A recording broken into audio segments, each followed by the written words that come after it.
पिछली क्लास में बेटा हम बात कर रहे थे कुछ टर्म्स की, जिसमें हमने बात की थी डिजॉर्प्शन क्या होता है, एक्टिव साइट क्या होता है, ये दो चीज बात कर चुके थे, ठीक है। और आज जो बात करेंगे सोर्प्शन क्या है और ऑक्लूजन क्या चीज है। इन दो चीजों में आपको कोई कंफ्यूजन नहीं होगा कि एक्टिव साइट क्या चीज है बेटा आपका, और यहाँ पे डिजॉर्प्शन क्या चीज है, ठीक है। मैं बात करता हूँ ऑक्लूजन क्या चीज होता है। ऑक्लूजन जो है वो बेसिकली आपका एक स्पेसिफाइड टर्म्स दे रखी है कि एडजॉर्प्शन जो होता है आपका, कोई भी आपके पास मेटल है, ठीक है, मेटल के ऊपर अगर गैस एडजॉर्ब होती है तो उस स्पेसिफाई एडजॉर्प्शन के लिए ऑक्लूजन टर्म्स दे रखी है। तो ऑक्लूजन अगर मैं यहाँ पे कहूँ तो ये पूछा भी गया है एक नंबर में, व्हाट इज ऑक्लूजन। तो यहाँ पे क्या होगा, adsorption adsorption of gas on metal surface, on metal surface known as occlusion। बस यही आपकी डेफिनेशन है कि occlusion बेसिकली क्या है कि आपका मेटल सरफेस जो है उसके ऊपर गैस का एडजॉर्प्शन जो हो उसके लिए स्पेसिफाइड टर्म यूज कर रखी थी occlusion। तो occlusion में आप अगर आपको पूछ ले कि एडजॉर्बेट क्या है आपका, गैस है, और एडजॉर्बेंट क्या है आपका, यहाँ पे मेटल सरफेस है। मेटल सरफेस मतलब यहाँ पे सॉलिड आपका है। सभी को दिख रहा है बेटा, आवाज आ रही है क्या, पहले ये बताओ। हेलो, सभी को बेटा दिख तो रहा है ना? Yes sir.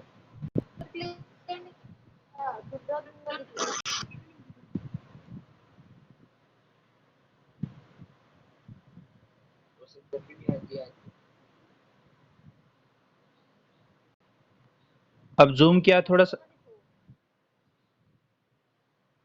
बिल्कुल बिल्कुल कोई बात नहीं, मैं थोड़ा बड़ा लिखूंगा, कोई बात नहीं। तो ऑक्लूजन की डेफिनेशन क्या लिखी बेटा, adsorption of gas on metal surface known as occlusion, जिसमें आपका एडजॉर्बेट आपका गैस होगा और एडजॉर्बेंट जो वो आपका क्या होगा, मेटल सरफेस होगा जो कि सॉलिड आपका। यही आपका ऑक्लूजन की डेफिनेशन है। आगे मैं चलता हूं। डेफिनेशन उतार लिया आपने सभी ने? सभी ने डेफिनेशन उतार ली बेटा? हाँ ना बोलो? ठीक है, यस सर। Okay okay. चलिए अब बात करता हूं मैं यहाँ पे एक टर्म आपकी सोर्प्शन। ये सोर्प्शन क्या होता है?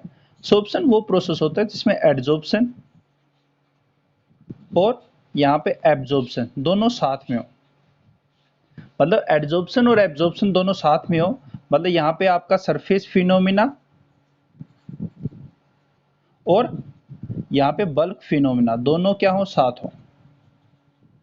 और नेचर के अंदर जनरली जो है वो आपके क्या होते हैं, सोर्प्शन ही पाए जाते हैं। मोस्टली जो आपके प्रोसेस होते हैं उनमें सोर्प्शन होता है। तो यहाँ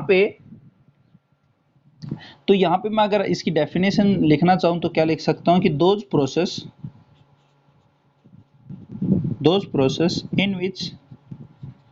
in which both adsorption and absorption are occur at same time known as sorption.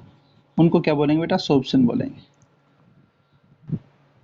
उसको क्या बोलेंगे, सोर्प्शन बोलेंगे कि वो प्रोसेस जिसमें आपका एडजॉर्प्शन और एब्जॉर्प्शन दोनों साथ में हो। आपका यहाँ पे एडजॉर्प्शन हो और एब्जॉर्प्शन हो, दोनों साथ में हो, तो उसको क्या बोलते हैं अपन, सोर्प्शन बोलते हैं। डेफिनेशन लिखी? डेफिनेशन लिख दी बेटा? जैसे मैं एक एग्जांपल लेता हूं, जैसे ये आपका बिस्किट है और यहाँ पे आपके पास कोई वाटर है या आपके पास टी है, कोई भी चीज है, इसके अंदर जैसे डिप किया तो ये आपका जो बिस्कुट है बेटा, इस पे आप क्या देखते हो कि आपका यहाँ पे टी आपका यहाँ पे भी लगा है और यहाँ पे भी आपका टी है। तो ये जो टी अंदर है ये आपका कैसा बल्क में है, बल्क वाले को क्या बोलते हो, एब्जॉर्प्शन बोलते हो। क्या बोलते हैं, एब्जॉर्प्शन। और जो टी सरफेस के ऊपर लगा है, और सरफेस को हम क्या बोलते हैं, एडजॉर्प्शन बोलते हैं। क्या बोलते हो, एडजॉर्प्शन बोलते हो। तो यहाँ पे ये जो प्रोसेस है आपका, जैसे अपन कॉटन लेते हैं, कॉटन आपका, कॉटन को डिप किया आपने पानी के अंदर, तो यहाँ पे जो ये कॉटन है आपका, इसकी सरफेस के ऊपर भी आपका क्या पानी लगा है, और अंदर भी पानी गया है। तो यहाँ पे जो सरफेस के ऊपर गया है, ये आपका क्या हो गया, एडजॉर्प्शन हो गया। और जो कॉटन के अंदर जो पानी गया है, वो आपका क्या है, एब्जॉर्प्शन है। ये प्रोसेस आपका क्या है, सोर्प्शन है, जिसमें आपका एडजॉर्प्शन और एब्जॉर्प्शन दोनों साथ में होते हैं, उनको क्या बोलते हैं, सोर्प्शन बोलते हैं।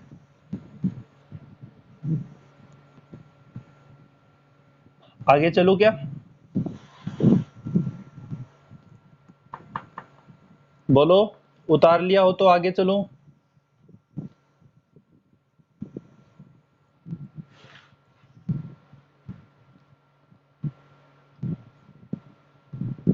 आगे चलो क्या, हाँ ना,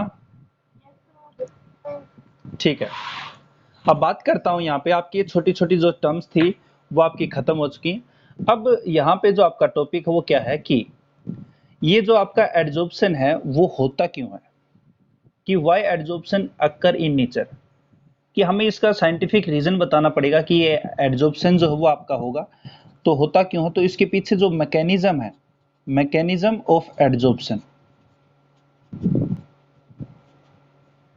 एडजॉर्प्शन को समझाने के लिए कि हाँ भाई नेचर के अंदर एडजॉर्प्शन होता है, इसका कारण ये है, तो इसको समझाने के लिए दो जो हैं वो हम बातें पढ़ते हैं, दो थ्योरी हैं या दो फोर्सेस जो है वो, जिसके कारण हम ये देखेंगे कि आपका एडजॉर्प्शन नेचर के अंदर होता है और ये इसकी स्टेबिलिटी भी होती है। जैसे एक आपका यहाँ पे है रेजिडुअल, एक होता है रेजिडुअल फोर्स, और दूसरा हम देखेंगे इसका थर्मोडायनेमिक, थर्मोडायनेमिक स्टेबिलिटी। ठीक है, एक तो हम देखेंगे रेजिडुअल फोर्सेस और दूसरा हम क्या देखेंगे, थर्मोडायनेमिक स्टेबिलिटी। नाम लिख दिया बेटा आपने, नाम लिख दिया क्या,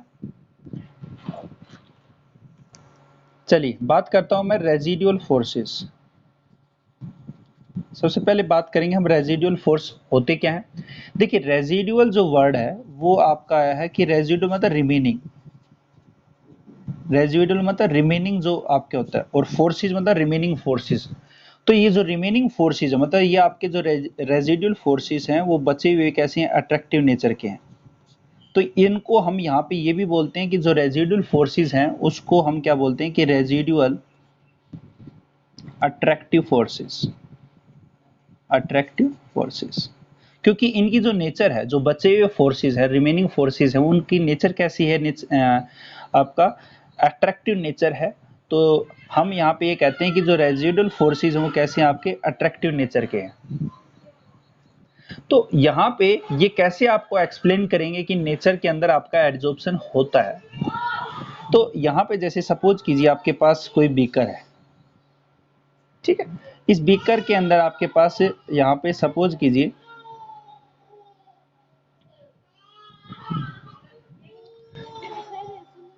हाँ बोलो,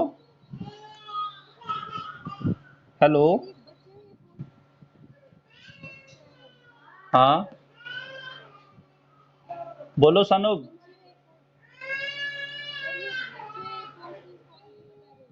बचे हुए फोर्सेस बता रहा हूँ अभी, इसमें डायग्राम में बता रहा हूँ।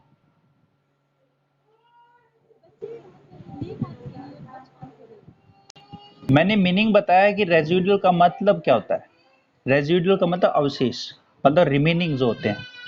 और जो ये रिमेनिंग जो फोर्सेस हैं, मतलब यहाँ पे रेजिडुअल जो फोर्सेस है उसकी नेचर जो है वो अट्रैक्टिव नेचर की है। अब मैं ये बता रहा हूँ कि ये बचे हुए फोर्सेस कहाँ पे है, तुम्हारा ये तो क्वेश्चन है कि बचे हुए फोर्सेस कहाँ पे है बेसिकली। हाँ, जैसे आपका एक बीकर है और बीकर के अंदर आपके पास कोई लिक्विड है,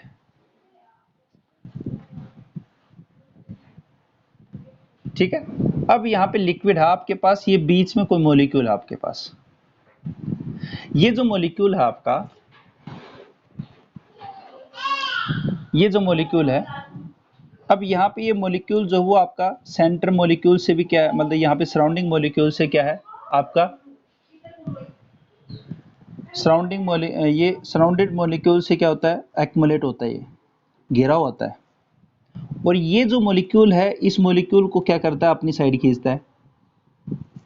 इसी तरह से ये मॉलिक्यूल भी क्या करता है, सेंटर मॉलिक्यूल को अपनी साइड खींचता है। और ये मॉलिक्यूल जो हुआ अपनी साइड खींचते हैं, और ये भी आपका क्या करता है, ये मॉलिक्यूल अपनी साइड खींचता है। तो होता क्या है कि सपोज कीजिए ये फर्स्ट मॉलिक्यूल है, ये सेकंड है, ये थर्ड मॉलिक्यूल है, ये फोर्थ मॉलिक्यूल। जो आपका बल्क है, ये आपका क्या है, बल्क की बात बता रहा हूँ, ये बल्क में मॉलिक्यूल आपका, जो बल्क में मॉलिक्यूल है वो सराउंडेड मॉलिक्यूल से आपका क्या होता है, एक्युमुलेट होता है, उससे सराउंडेड होते हैं यहाँ पे। और यहाँ पे जो ये मॉलिक्यूल फोर्सेस लगा रहे हैं, जैसे सपोज कीजिए वन मॉलिक्यूल है, ये फोर्स आपका लगा रहा है कितना, 5 न्यूटन का फोर्स लगा रहा है सपोज कीजिए। और आपका थर्ड वाला जो मॉलिक्यूल भी क्या करेगा, 5 न्यूटन का फोर्स लगाएगा, जो कि अपोजिट नेचर का होगा। तो ये आपका 5 न्यूटन का फोर्स और ये आपका थर्ड जो मॉलिक्यूल ने 5 न्यूटन का फोर्स लगाया, ये एक दूसरे को क्या कर देंगे, कैंसिल आउट कर जाएंगे। क्यों? क्योंकि इसकी जो डायरेक्शन है वो इस साइड है आपकी, और जबकि थर्ड वाले की जो मॉलिक्यूल है वो क्या कर रहा है, इसको जस्ट अपोजिट में लगा रहा है। तो ये कुछ ऐसा है कि यहाँ पे ये मॉलिक्यूल जो है वो आपका कुछ ऐसा है, ये इस साइड खींच रहा है, और ये जो मॉलिक्यूल थर्ड वाला ये अपनी साइड खींच रहा है। तो यहाँ पे ओवरऑल अपन ये देखेंगे कि ये क्या रहेगा, स्टैटिक रहेगा। इसी तरह से आपका सेकंड मॉलिक्यूल और फोर्थ मॉलिक्यूल भी क्या करेंगे, जैसे सपोज कीजिए सेकंड मॉलिक्यूल है वो भी आपका 5 न्यूटन का फोर्स लगा रहा है, और फोर्थ वाला भी आपका 5 न्यूटन का फोर्स लगा रहा है। तो ओवरऑल ये क्या कर लेगा, जो नेट फोर्सेस होंगे, जो नेट फोर्स होगा कहाँ पे, नेट फोर्स ऑन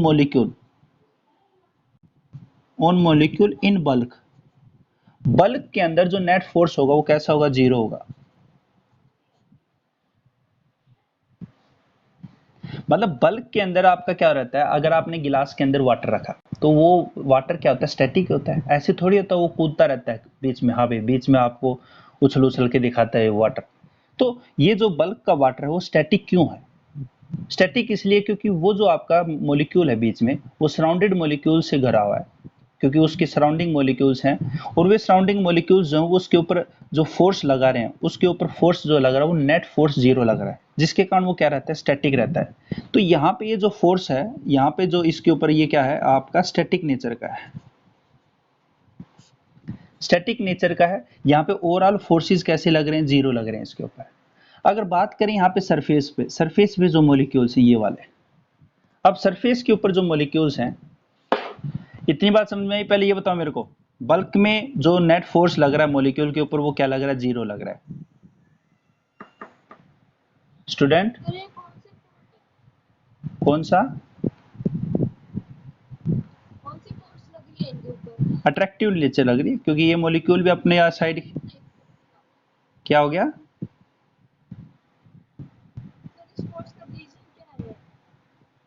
रीजन क्या है,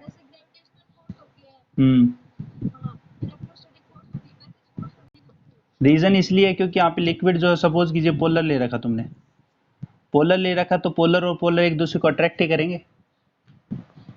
पोलर मॉलिक्यूल होगा अगर तो वो एक दूसरे को अट्रैक्ट करेंगे, अट्रैक्ट करेगा तो ये इसको अट्रैक्ट कर रहा है यहाँ पे, और ये मॉलिक्यूल इसको अट्रैक्ट कर रहा है, और यहाँ पे इस साइड वाला मॉलिक्यूल अट्रैक्ट कर रहा है, इसी साइड यहाँ पे सेकंड मॉलिक्यूल इसको अट्रैक्ट कर रहा है। तो पोलर मॉलिक्यूल एक दूसरे को अट्रैक्ट करते हैं, तो अट्रैक्ट करेंगे तो यहाँ पे जो फोर्सेज होगा वो क्या होगा, यहाँ पे अट्रैक्टिव नेचर का है। यहाँ पे भी बल्क में जो फोर्सेज लग रहे हैं वो कैसे लग रहे हैं, अट्रैक्टिव नेचर का लग रहा है।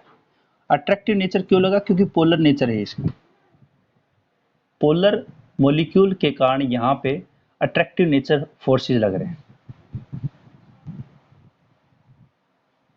आया ना मोनिका, ठीक है। तो यहाँ पे हमें ये पता चल गया कि आपका जो बल्क है, बल्क में जो मॉलिक्यूल्स है उसके ऊपर नेट फोर्सेस कैसे लग रहे हैं, 0 लग रहे हैं। तो हम ये कह सकते हैं कि in bulk the net forces on molecules will be 0।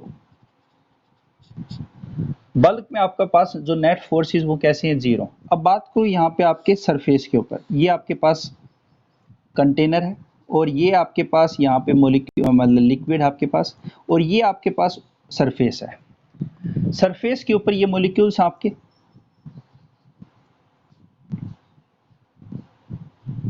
ठीक है। अब मैं एक मोलिक्यूल को लेता हूं यहाँ पे, इसको जूम करके दिखाता हूँ। ये मोलिक्यूल आपका, अब ये मोलिक्यूल जो वो सराउंडेड मोलिक्यूल से भी क्या है, घिरा हुआ है। तो यहाँ पे मोलिक्यूल है, यहाँ पे मोलिक्यूल है, यहाँ पे मोलिक्यूल है और यहाँ पे मोलिक्यूल। पोलर होने के कारण ये मोलिक्यूल खींचेंगे इसको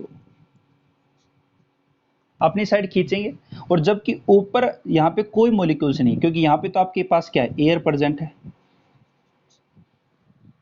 एयर प्रेजेंट होने के कारण यहाँ पे केवल और केवल कौन सा फोर्स लग रहे हैं, मतलब डाउनवर्ड फोर्स लग रहे हैं। मतलब यहाँ पे ऊपर जो फोर्सेस है वो कोई भी इसको कैंसिल आउट नहीं कर रहा, मतलब ये अपनी साइड खींच रहा है, ये अपनी साइड खींच रहा है, ये मतलब ये मॉलिक्यूल फर्स्ट है, ये सेकंड, ये थर्ड है, ये फोर्थ है, ये सारे मॉलिक्यूल क्या कर रहे हैं, इसको अपनी साइड खींच रहे हैं डाउनवर्ड। डाउनवर्ड होने के कारण यहाँ पे जो नेट फोर्सेस हैं, मतलब ऊपर की साइड, मतलब अगर यहाँ पे अगर बात करूँ तो यहाँ पे कोई फोर्सेस इसको कैंसिल आउट नहीं कर रहा। ये मॉलिक्यूल जो वो अपवर्ड साइड से कोई भी मॉलिक्यूल से सराउंडेड नहीं होता, जिसके कारण यहाँ पे केवल केवल कैसे फोर्सेस लग रहे हैं, डाउनवर्ड लग रहे हैं, कोई कैंसिल आउट नहीं कर रहा। तो यहाँ पे नेट फोर्सेस हम ये कह सकते हैं 0 नहीं है। अब यहाँ पे जो बचे हुए फोर्सेस, मतलब यहाँ पे जो आपके सरफेस के ऊपर जो मॉलिक्यूल्स हैं उनके ऊपर क्या लग रहे हैं, जो ये फोर्सेस लगे हैं वो कैसी नेचर है, यहाँ पे अट्रैक्टिव नेचर है, ये अपने आप को नीचे ही तो खींच रहा है।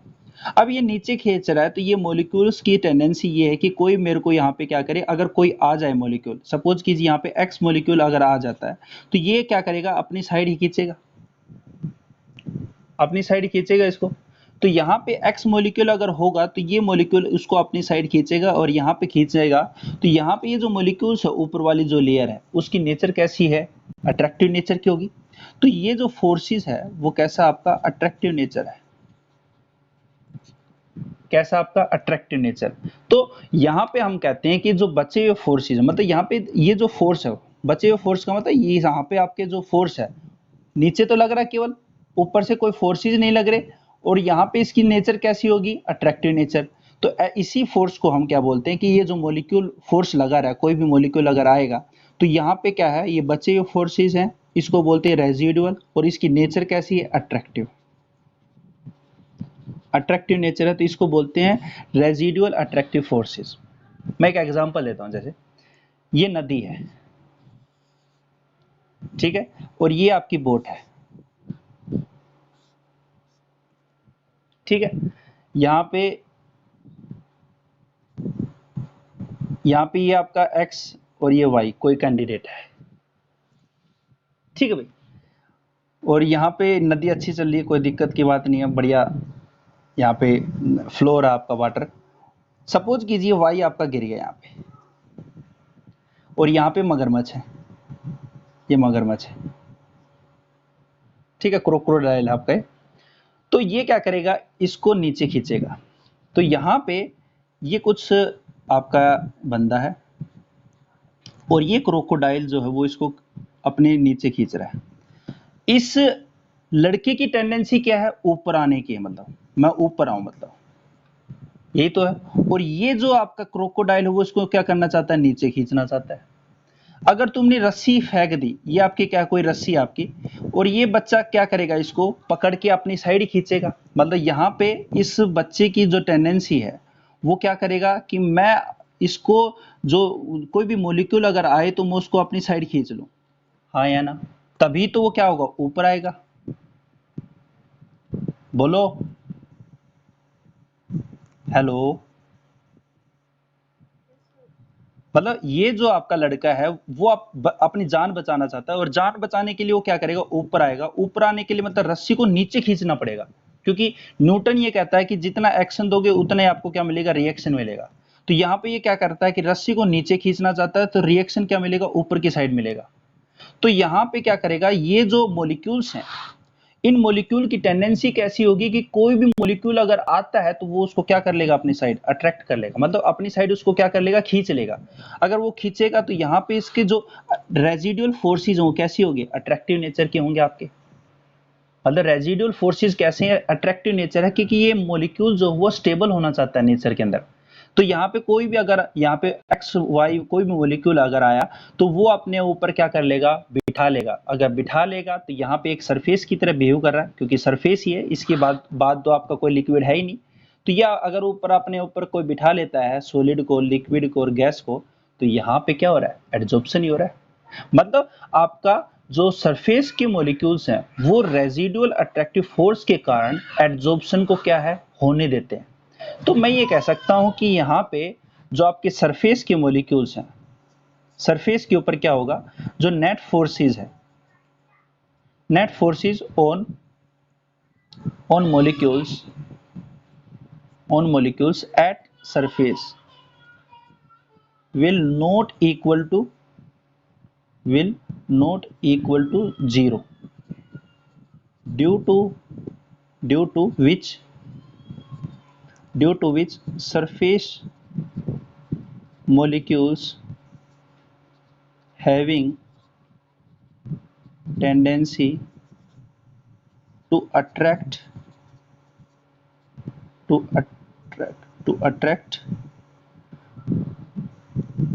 itself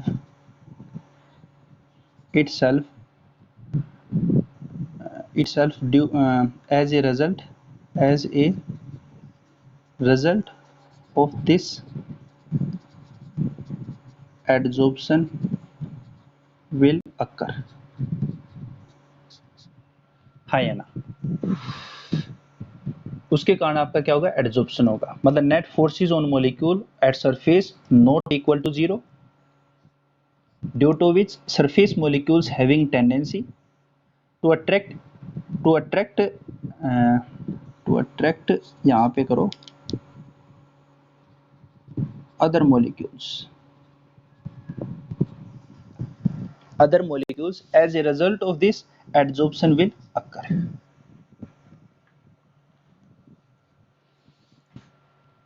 इतनी बात समझ में आई,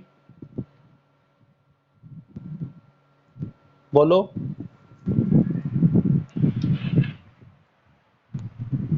हाँ बेटा बोलो तो, देखो क्या कहना चाह रहा है, एक बार दोबारा देखो। ये आपका ये कह रहा है कि आपके पास ये कोई चीज है और इसके अंदर आपके पास सपोज कीजिए यहाँ पे ये कोई लिक्विड है, कोई सब्सटेंस है, इसके बल्क में अगर मॉलिक्यूल है आपका, ये बल्क वाला मॉलिक्यूल जो है इसके ऊपर नेट फोर्स क्या लग रहा है, जीरो लग रहा है, जिसके कारण ये स्टैटिक रहता है, कोई दिक्कत की बात नहीं है। पर जो मॉलिक्यूल आपका सरफेस के ऊपर है, ये जो मॉलिक्यूल है मतलब आपका यहाँ पे ये जो सरफेस के ऊपर जो मॉलिक्यूल है उसके ऊपर नेट फोर्स जीरो नहीं है, net force not equal to zero. Net force zero नहीं है इसके ऊपर, सरफेस के ऊपर नेट फोर्स जीरो नहीं होने के कारण ये जो फोर्स बचा हुआ है, मतलब नेट फोर्स तो भाई जीरो हुआ ही नहीं, तो नेट फोर्स जीरो नहीं हुआ तो बचा हुआ भी कुछ फोर्स है, तो उस फोर्स को हम क्या बोलते हैं, रेजिडुअल फोर्स बोलते हैं। और ये रेजिडुअल फोर्स की नेचर कैसी है, अट्रैक्टिव है, मतलब यहाँ पे इसकी नेचर कैसी है, अट्रैक्टिव नेचर है। तो हम कहते हैं कि जो आपके एडजोर्बेंट है, मतलब यहाँ पे एडजोर्बेंट है, वो आपके सरफेस के मॉलिक्यूल्स की नेचर अट्रैक्टिव है, और ऐसे फोर्सेस को हम क्या बोलते हैं, रेजिडुअल अट्रैक्टिव फोर्स बोलते हैं, जिसके कारण आपका क्या होता है, एडजॉर्प्शन होता है। और यहाँ पे अट्रैक्टिव होने के कारण ये क्या करेंगे, एडजॉर्प्शन को शो करेंगे। तो हम ये कहते हैं कि नेचर के अंदर आपका एडजॉर्प्शन पाया जाता है, जो कि हमने रेजिडुअल फोर्स के द्वारा इसको एक्सप्लेन किया है।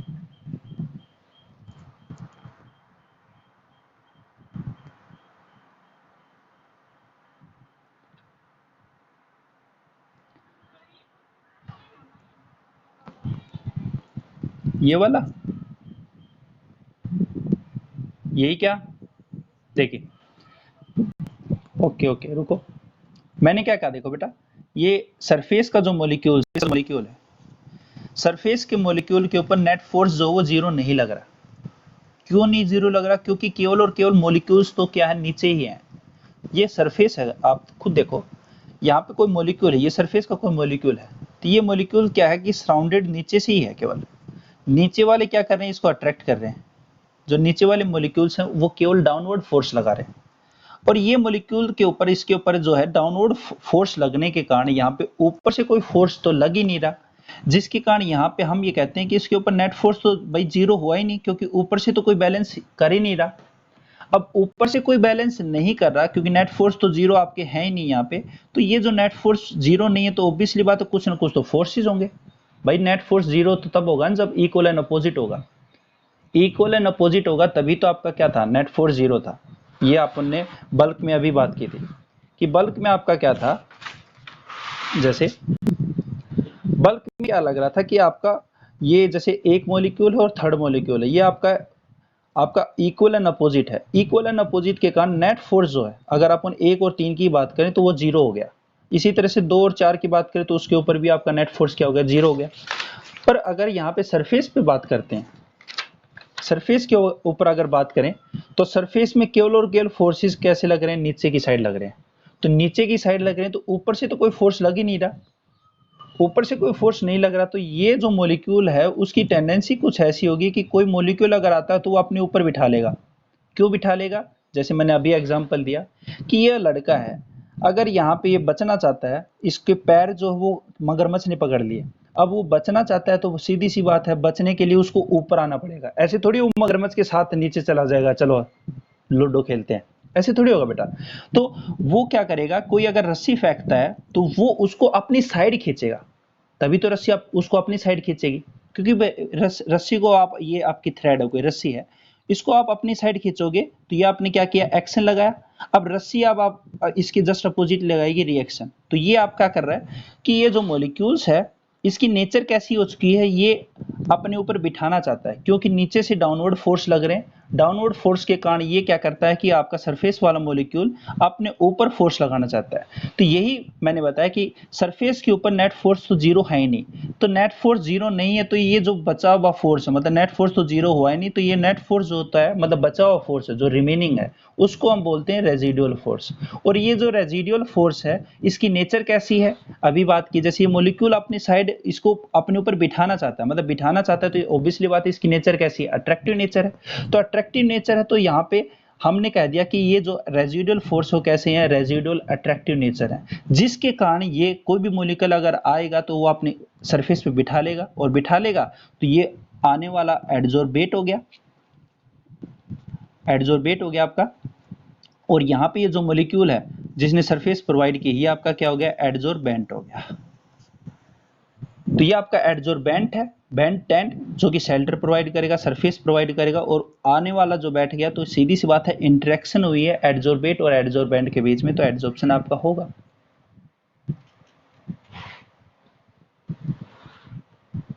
बोलो, ये चीज समझ में आ गई तो मैं थर्मोडायनेमिक्स समझाऊं, नहीं तो फिर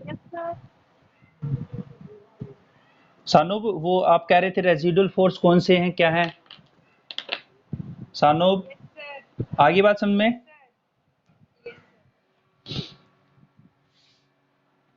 आगे चलूं मैं? ओके, तो नेक्स्ट हेडिंग लिख दो, थर्मोडायनेमिक स्टेबिलिटी।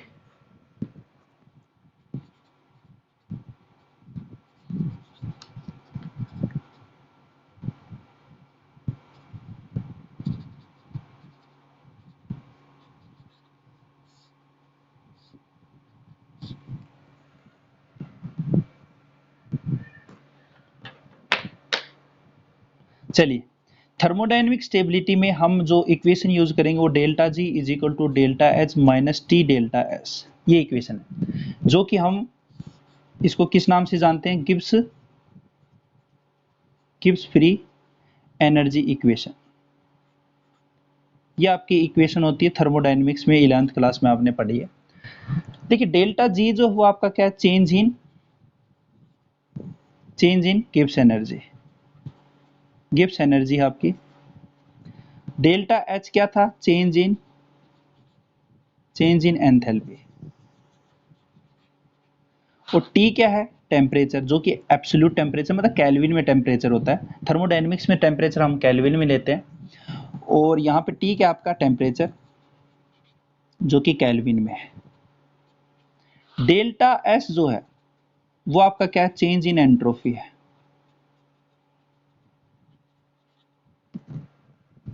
ये इक्वेशन आपको याद है ना, पहले तो ये बताओ मेरे को। हाँ बच्चों, इक्वेशन याद है क्या, कहीं देखी तो होगी है? सर गिब्स एनर्जी बताती है। गिब्स एनर्जी जो है वो आपकी क्या होती है, ये बताती है कि रिएक्शन की स्पॉन्टेनिटी को एक्सप्लेन करता है।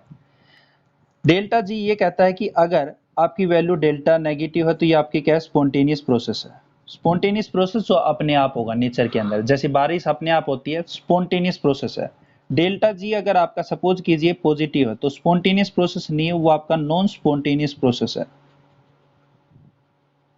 नॉन स्पॉन्टेनियस जो अपने आप नहीं होगा। जैसे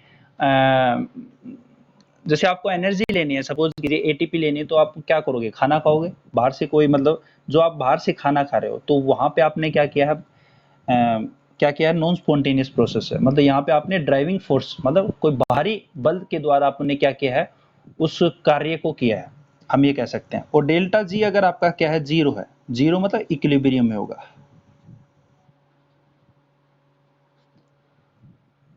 ठीक है, तो जो डेल्टा जी है वो बेसिकली क्या बताता है, स्पॉन्टेनिटी को बताता है कि ये रिएक्शन होगी नहीं होगी या इक्विलिब्रियम होगी। तो ये आपकी स्पॉन्टेनिटी को एक्सप्लेन करता है। स्पॉन्टेनिटी मतलब स्पॉन्टेनियस है प्रोसेस, या नॉन स्पॉन्टेनियस है, या इक्विलिब्रियम में है। ठीक है, अब बात करूं मैं अगर डेल्टा एच क्या, एंथैल्पी। अब यहाँ पे डेल्टा एच एंथैल्पी बेसिकली क्या है, देखिए आपकी एक तो होती है नेगेटिव और एक होती है पॉजिटिव। डेल्टा एच नेगेटिव का मीन्स क्या है, यहाँ पे हीट आपकी क्या हुई है, निकली है, रिलीज हुई है। और डेल्टा प्लस का मीन्स क्या आपका, यहाँ पे हीट आपकी क्या हुई, एब्जॉर्ब हुई है। इतनी बात लिख दी सभी ने, ये बताओ मेरे को, सभी ने इतनी बात लिख दी क्या? सभी ने इतनी बात लिख दी तो मैं आगे चलूं एक बार।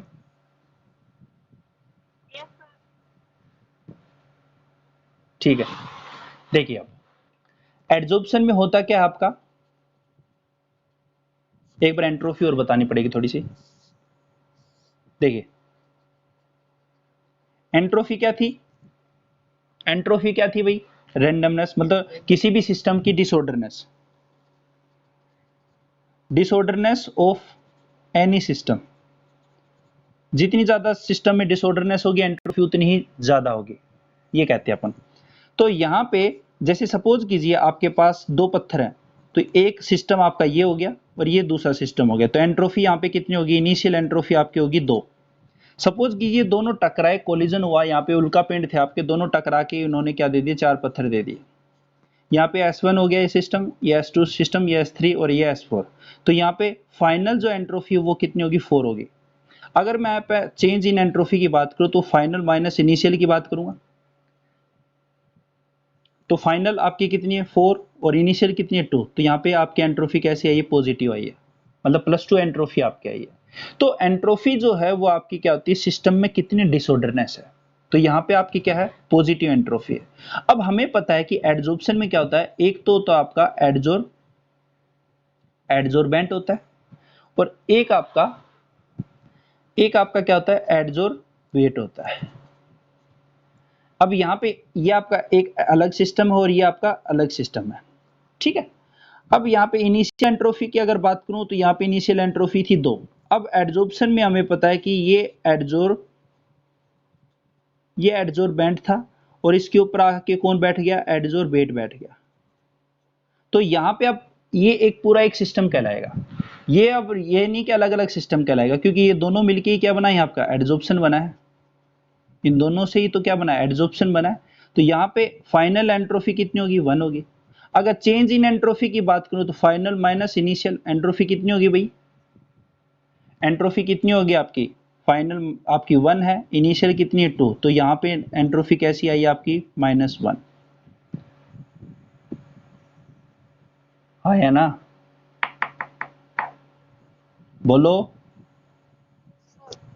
तो मैं ये कह सकता हूं कि एड्जॉर्प्शन में एंट्रोफी आपकी क्या होगी, डेल्टा एस कैसी होगी, नेगेटिव होगी। ये कह सकता हूं मैं कि भाई यहाँ पे जो एड्जॉर्प्शन है वहां पे एंट्रोफी क्या होगी आपकी, नेगेटिव होगी। मैं ये बात कह सकता हूं यहाँ पे कि एड्जॉर्प्शन में एंट्रोफी आपकी नेगेटिव होगी। बोलो हाँ ना, तो बोलो फिर आगे चलूं मैं, बोलो।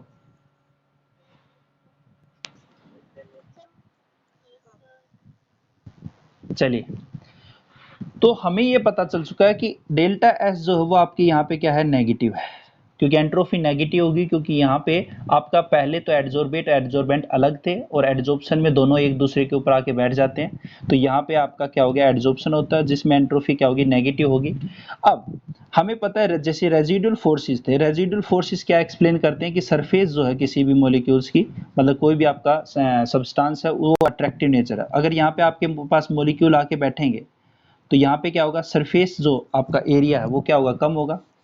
मतलब यहाँ पे एक तरीके से जो सरफेस जो आपके रेजिडुअल फोर्सेस है, अगर मैं कहूँ जो रेजिडुअल फोर्सेस वो क्या होंगे, कम होंगे। देखिए पहले अगर सपोज कीजिए सरफेस आपकी खाली है तो रेजिडुअल फोर्स क्या है आपके यहाँ पे ज़्यादा है, ज़्यादा से ज़्यादा वो क्या करेगा, एड्जॉर्प्शन करेगा। जैसे आपकी क्लास है, क्लास में आपके पहले 30 सीट्स हैं, फटाफट आप भरना चाहोगे उसको, तो एड्जॉर्प्शन शुरू में क्या होता है, फास्ट होता है, जैसे कि मैंने आपको पहले बताया, और बाद में आपका एड्जॉर्प्शन क्या हो जाता है, स्लो हो जाता है। तो शुरू में आपका ये सरफेस है क्या करेगा, फटाफट इसको बिठाएगा, तो रेजिडुअल फोर्सेज में क्या आएगी, कमी आएगी। और ये जो रेजिडुअल फोर्सेज कम हुए हैं, तो फोर्स कम हुए तो किसी की फॉर्म में कम होंगे, तो यहाँ पे क्या होती है आपकी हीट निकलती है, हीट क्या होती है, रिलीज होती है। हीट रिलीज होगी तो यहाँ पे सीधी सी बात है भाई कि जो एंथैल्पी है, एंथैल्पी ऑफ एड्जॉर्प्शन है वो आपका कैसा होगा, नेगेटिव होगा, क्योंकि यहाँ पे जो सरफेस एरिया था सरफेस का एड्जॉर्बेंट का वो कम हुआ है, रेजिडुअल फोर्सेस में कमी आई है। वो जो रेजिडुअल फोर्स में कमी आई है वो किसकी फॉर्म में आपकी रिलीज हुई है, हीट की फॉर्म में रिलीज हुई। और ये जो हीट रिलीज हुई है तो इसको बोलते हैं अपन एंथैल्पी ऑफ एड्जॉर्प्शन, और ये आपका क्या होता है, नेगेटिव होता है। ये क्वेश्चन पूछा गया भाई सीबीएसई में, सीबीएसई में क्वेश्चन पूछा था कि why adsorption having exothermic in nature.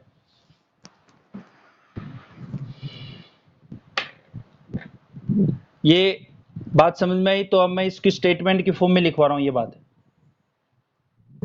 ये बात समझ में आई तो बताओ हाँ या ना, तो बोलो।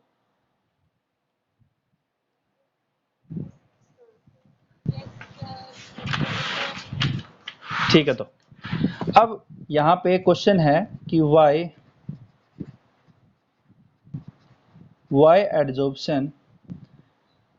adsorption process is exothermic in nature, कि एड्जॉर्प्शन प्रोसेस है वो एक्सोथर्मिक नेचर का क्यों है।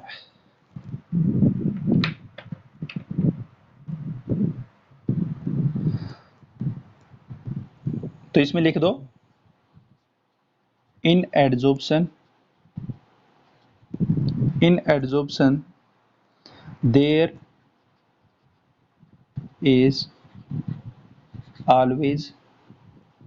always decrease in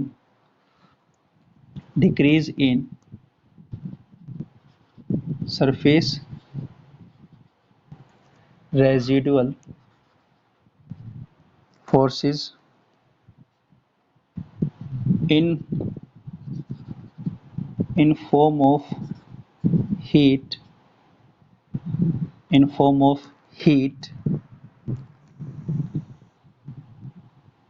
due to which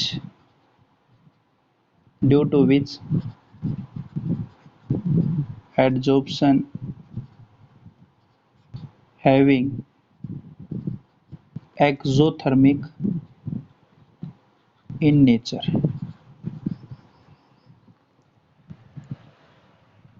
कि आपका जो रेजिडुअल फोर्सेस में कमी आती है वो कमी किसकी फॉर्म में आपकी होती है, हीट की फॉर्म में आपकी, in form of heat due to which adsorption having exothermic in nature. सभी ने डेफिनेशन लिख दी है, मतलब ये लैंग्वेज लिख दी।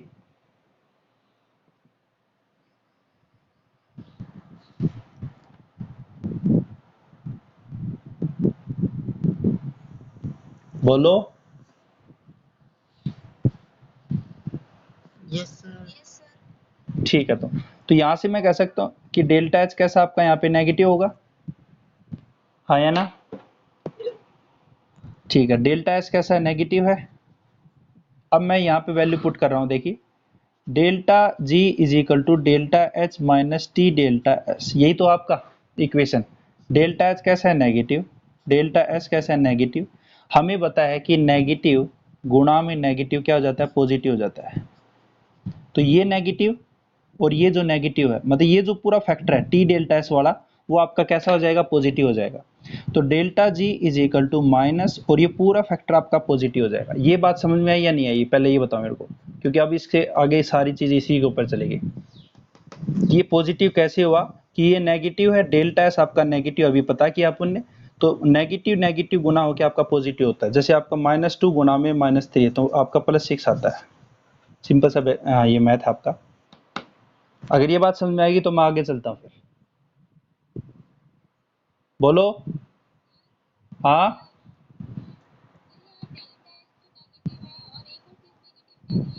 डेल्टा एच और डेल्टा एस, एंट्रोफी भी तो नेगेटिव है ना। अभी बात की थी बेटा, देखो यहाँ पे एंट्रोफी, देखो यहाँ पे डेल्टा एस एंट्रोफी नेगेटिव थी। मैंने अभी बताया कि एडजॉर्बेट और एडजॉर्बेंट थे, पहले अलग अलग थे। सिस्टम आपका S1 S2 था, इनिशियल एंट्रोफी 2 थी, दोनों एक दूसरे के ऊपर आके बैठ के तो एडजॉर्प्शन हो गया, फाइनल एंट्रोफी 1 होगी, क्योंकि एक काउंट होगा। जैसे आप प्रेयर में खड़े होते बेटा, परेड में खड़े होते तो आगे अगर आप खड़े होते तो आपको आगे वाला बच्चा दिखता है केवल, तो पूरी लाइन की जो एंट्रोफी वो सिंगल है, एक है एंट्रोफी। अगर सपोज कीजिए अब डिस्टरबेंस हो गया, कोई वहां पे और कुछ आ गया, मतलब लिजार्ड आ गया, स्नेक्स आ गया, कोई भी आ गया, तो जिसके कारण वो जो डिस्टरबेंस होगी, तो अब तू सारे को काउंट कर सकती है। अगर तू पहले प्रेयर में खड़ी हुई है अगर सामने, तो तेरे को सिर्फ आगे वाला बच्चा दिखेगा अगर लाइन सीधी है। तो ऐसे नहीं कि मतलब पता चला कि ये राहुल बुगालिया की लाइन है, वो ऐसे देखता रहेगा साइड में। तो आगे से देखेगी तो सिंगल आपको पर्सन दिखेगा, तो पूरी लाइन की एंट्रोफी सिंगल है। वो जैसे ही आपके क्या हो गए, अलग हो चुके हैं, अब उनकी एंट्रोफी अलग अलग हो चुकी है। तो यहाँ पे देख एंट्रोफी शुरू में अलग अलग है, अब ये एक हो चुकी है, क्योंकि आपको ये एक पूरा एक सिस्टम है, पूरा एक सिस्टम है। तो यहाँ पे इसकी फाइनल एंट्रोफी 1 होगी। तो डेल्टा एस क्या हो गया, फाइनल माइनस इनिशियल, तो मतलब यहाँ पे एंट्रोफी कैसे ही नेगेटिव आई है। तो डेल्टा एस नेगेटिव है और डेल्टा एच भी नेगेटिव है, यही तो बताया मैंने। सानुब आई बात समझ में, क्या कह रहा हूं मैं?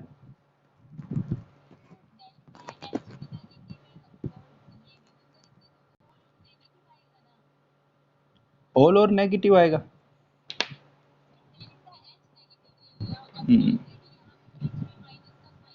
ये कोफिशिएंट ये भी तो डिटरमाइन करेगा, टेम्परेचर कम है, ज़्यादा है, मीडियम है। एंट्रोफी के मतलब डेल्टा जी जो हो, ये अब ये निर्धारित करेगा, क्योंकि आपने को ये पता चुका कि एड्जॉर्प्शन आपका नेगेटिव है, एंट्रोफी इसमें नेगेटिव होती है। तो अब कौन सा फैक्टर है जो कि एड्जॉर्प्शन को चेंज कर सकता है? तो टी ऐसा फैक्टर बचा भी, टी को थोड़ी काउंट किया अभी अपन ने। डेल्टा एच की बात कर ली, डेल्टा एस की बात कर ली, टी थोड़ी काउंट किया अभी, नहीं। तो अब मैं यहाँ पे अपन ने बात की कि delta G is equal to delta H minus T delta S. यहाँ पे ये बात है, डेल्टा एच कैसा है, नेगेटिव, डेल्टा एस भी कैसा है, नेगेटिव, तो डेल्टा जी कैसा आपका नेगेटिव और ये आपका पॉजिटिव। अब मैं यहाँ पे टेम्परेचर ले रहा हूँ, क्योंकि टेम्परेचर पे ऊपर फैक्टर चल रहा है। अब मैं यहाँ पे सपोज कीजिए लो टेम्परेचर की बात करूँ, एक बात करूँगा हाई टेम्परेचर की और एक मॉडरेट टेम्परेचर की। देखिए लो टेम्परेचर अगर बात करेंगे तो ये जो कोफिशिएंट है टी डेल्टा एस, मतलब अगर ये कम होगा, टेम्परेचर कम होगा, तो इससे जो गुणा होगी इसे जो मल्टीप्लिकेशन होगा इसका, तो ये जो पूरा फैक्टर है वो कम होगा किससे, डेल्टा एच से, हाँ या ना? क्योंकि टेम्परेचर अगर कम होगा तो टी डेल्टा एस वाला जो फैक्टर है वो क्या आएगा, कम आएगा, ये बोल सकता हूं। तो लो टेम्परेचर पे टी डेल्टा एस का जो फैक्टर वो डेल्टा एच से क्या होगा, कम होगा, और ये जो फैक्टर वो कैसा भाई, कैसा है, ये आपका पॉजिटिव है, और ये कैसा है, नेगेटिव है। ये कुछ ऐसा हो गया, मतलब delta G is equal to यहाँ पे delta H minus T delta S. अब ये फैक्टर आपका कम है, तो यहाँ पे सपोज कीजिए ये फैक्टर आपका कितना है, सपोज कीजिए 3 है, और ये फैक्टर कितना है, 10 है। अब अपने को यहाँ पे ये पता है कि ये आपका माइनस का 10 हो गया, और ये आपका कितना हो गया, प्लस का, मतलब यहाँ पे कैसा होगा, सॉरी, -7। मतलब लो टेम्परेचर पे टी डेल्टा एस वाला जो फैक्टर है वो क्या होगा, आपका कम होगा टी डेल्टा एच से। मैंने जैसे अभी एग्जांपल लिया कि अगर ये फैक्टर कम है तो ये सपोज कीजिए इसका जो फैक्टर वो भी तो कम आएगा, क्योंकि टेम्परेचर कम है तो ये इससे गुना होके तो ये पूरा फैक्टर भी तो कम आएगा। पूरा फैक्टर कम आया तो सपोज करिए 3 आ गया, और ये डेल्टा एच मैंने यहाँ पे 10 कर लिया, तो यहाँ पे 10 कैसा है, ये नेगेटिव है, और ये कैसा है, पॉजिटिव, पॉजिटिव है, ये पॉजिटिव है। तो यहाँ पे डेल्टा एच कैसा है, नेगेटिव। भाई डेल्टा एच नेगेटिव तो कैसा होता है, स्पॉन्टेनियस ही होता है ना? तो इसका मतलब एडजॉर्प्शन होगा, स्पॉन्टेनियस मतलब अपने आप। इसका मतलब नेचर के अंदर स्पॉन्टेनियस एडजॉर्प्शन अपने आप होता है। अगर आपने आयरन बाहर रख दिया तो अपने आप ही कोरोजन होगा, ऐसे नहीं कि आप उसके ऊपर जाके लगाओगे कोरोजन तब होगा, अपने आप कोरोजन लगता है उसके ऊपर, रस्टिंग अपने आप होती है आयरन के ऊपर। क्यों होती है, क्योंकि यहाँ पे ये थर्मोडाइनमिक भी आप एक्सप्लेन कर चुके हैं कि लो टेम्परेचर के ऊपर आपका डेल्टा जी होता है नेगेटिव। नेगेटिव का हमने बात की स्पॉन्टेनियस प्रोसेस है, अगर स्पॉन्टेनियस प्रोसेस है तो इसका मीन्स एडजॉर्प्शन नेचर के अंदर होगा, वो भी कहाँ पे, लो टेम्परेचर पे। लो टेम्परेचर का मीन्स आपका जो नॉर्मल टेम्परेचर होता है उसकी बात कर रहा हूँ। अब हाई टेम्परेचर है, हाई टेम्परेचर है तो भाई टी डेल्टा एस। अब टेम्परेचर अगर आपने बढ़ा दिया तो ये पूरा फैक्टर भी तो बढ़ेगा, किससे, डेल्टा एच से। तो इसका मतलब यहाँ पे delta G is equal to delta H minus T delta S. अब ये पूरा फैक्टर सपोज कीजिए 10 हो गया, और ये आपका क्या हो गया, 3 हो गया, तो डेल्टा जी कैसा हो गया आपका, -3, और ये आपका मतलब ओवरऑल फैक्टर कैसा आएगा, डेल्टा जी का पॉजिटिव आएगा। पॉजिटिव आएगा तो डेल्टा जी कैसा भी आपका, डेल्टा जी कैसा है आपका, पॉजिटिव। और पॉजिटिव का मतलब नॉन स्पॉन्टेनियस होता है, नॉन स्पॉन्टेनियस का मतलब डिजॉर्प्शन होना शुरू हो जाएगा। क्या होगा, डिजॉर्प्शन होगा। अगर भाई स्पॉन्टेनियस नहीं हो रहा, मतलब यहाँ पे एडजॉर्प्शन नहीं हो रहा, तो डिजॉर्प्शन होगा। और आप खुद देखिए, आप नॉर्मल लगाइए कि आपके पास कोई सरफेस है, जैसे आपके पास ये एडजॉर्बेंट है, ये एडजॉर्बेंट है, उसके ऊपर आके एडजॉर्बेट आके बैठ गया। अगर यहाँ पे आपने टेम्परेचर बढ़ा दिया, टेम्परेचर बढ़ाओगे तो ये जो आपका मॉलिक्यूल है कौन सा, एडजॉर्बेट वाला, तो एडजॉर्बेट की काइनेटिक एनर्जी आप क्या कर रहे हो, बढ़ा ही तो रहे हो। क्योंकि भाई टेम्परेचर जैसे बढ़ाते जा रहे हैं तो इनके बीच में बॉन्ड भी क्या होगा, वीक होगा, और बॉन्ड वीक होता जाएगा तो हम ये कह सकते हैं कि एडजॉर्बेट जो है वो मॉलिक्यूल, उसकी काइनेटिक एनर्जी क्या हो चुकी, बढ़ चुकी है। अब काइनेटिक एनर्जी बढ़ेगी तो ये क्या करेगा, सरफेस से दूर जाना चाहेगा, मतलब इसकी स्केपिंग टेंडेंसी जो है, स्केपिंग मतलब भागने की जो टेंडेंसी है वो क्या हो जाएगी, ज्यादा से ज्यादा। अब ज्यादा होगी तो टेम्परेचर अगर ज्यादा होगा तो ये दूर जाना चाहेगा, और दूर को क्या बोलते हैं, डिजॉर्प्शन ही बोलते हैं। कि भाई removing of adsorbate from the surface of adsorbent known as desorption. ये दो बात समझ में आई, तुम अगले पे चलता हूं। लो टेम्परेचर और हाई टेम्परेचर वाली बात समझ में आई बेटा, तुम आगे चलो। नहीं बात आई तो फिर मैं दोबारा रिकॉल करता हूं।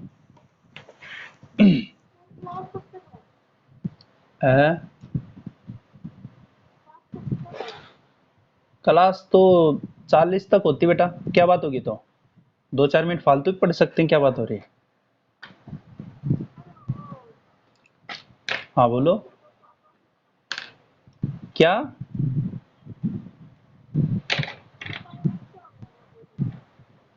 हाँ तो कोई बात नहीं, क्या हो गया तो इसमें।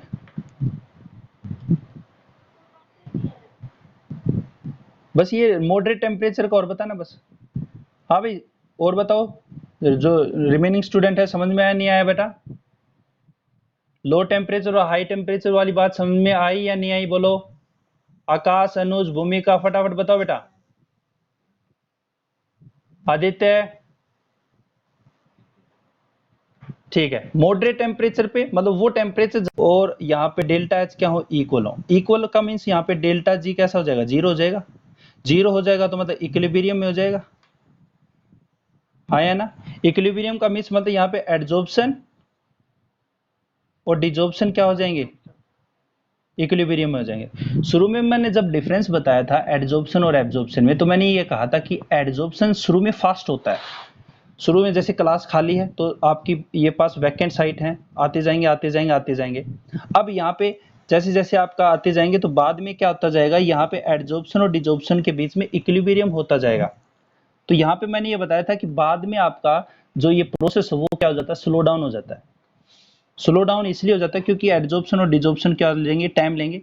भाई एडजॉर्बेट को एडजॉर्बेंट की सरफेस से उतरने के लिए, उससे जाने के लिए क्या लगेगा, टाइम लगेगा। तो यहाँ पे ये जो प्रोसेस वो क्या हो जाएगा, स्लो हो जाएगा लास्ट में जाके। इसलिए मैंने वहां पे लिखवाया था कि initially adsorption having fast process and after that it will slow due to attaining equilibrium. Equilibrium किसके बीच में होता है, एडजॉर्प्शन और डिजॉर्प्शन के बीच में स्टेबलाइज हो जाता है। तो थर्मोडायनेमिक स्टेबिलिटी से भी हमें ये देखने को मिला कि लो टेम्परेचर के ऊपर आपका डेल्टा जी जो है वो नेगेटिव है, स्पॉन्टेनियस प्रोसेस है, एडजॉर्प्शन आपका होता है।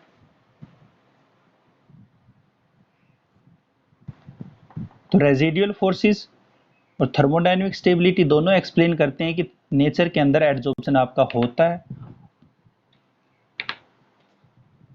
इतनी बात आगे बेटा समझ में, बोलो। इतनी बात समझ में आ गई तो बताओ मेरे को फटाफट। शानोब, प्रदीप, चलो। तो यहाँ पे देखिए बेटा, आज अपन ने मैकेनिज्म की बात की। मैकेनिज्म में अपन ने एक तो रेजिडुअल फोर्सेस देखा, दूसरा कौन सा देखा, यहाँ पे थर्मोडायनेमिक स्टेबिलिटी देखी, ठीक है। नेक्स्ट वीडियो में हम बात करेंगे यहाँ पे कि एडजॉर्प्शन जो है, मतलब आपका यहाँ पे दो टाइप का होता है कि एडजॉर्बेट और एडजॉर्बेंट की जो बीच में फोर्सेस होते हैं उसके आधार पर अपन देखेंगे कि एडजॉर्प्शन वो दो टाइप का होता है। आज की वीडियो में कोई पूछना है तो पूछ सकते हैं, बिल्कुल। कोई क्वेश्चन है तो पूछ लो। सुनिधि, निकिता, भूमिका, प्रदीप, आदित्य, बेटा कोई क्वेश्चन है? अनुज, दीपक, नो सर। मुकेश कौन है भाई? मुकेश कौन है? मुकेश, सोनम, ठीक। पूजा शर्मा, एक पूजा डांगी भी थी, वो नहीं आती क्या? पूजा डांगी नहीं है बेटा?